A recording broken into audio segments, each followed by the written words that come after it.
Case 4.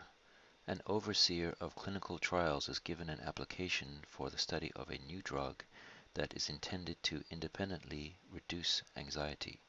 The company seeking to test this drug wants to distribute it to volunteer members of local meditation groups for 3 weeks and then follow up with participants 3 months later. In terms of study design, what is bias? Bias refers to any source of error in the determination of association between the exposure, drug use in this case, and outcome, reduction in anxiety in this case. What types of bias can be found in this study?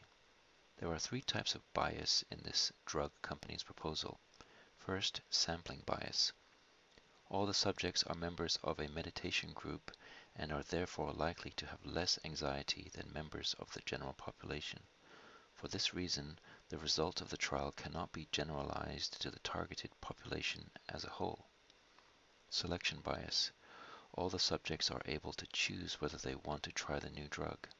Because of this non-random assignment, there is no way to eliminate the placebo effects of the drug.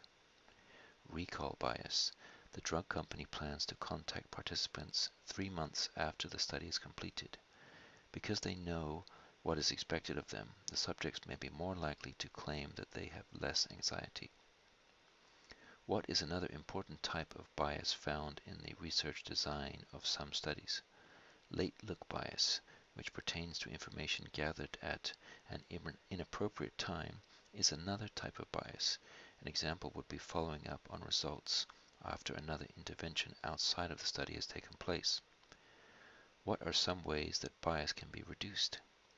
Bias can be reduced by using placebos, randomizing the subjects who are using the drug, designing a double-blind study, and employing a crossover study in which the subject acts as his or her own control. What is blinding and what types of blinding are there?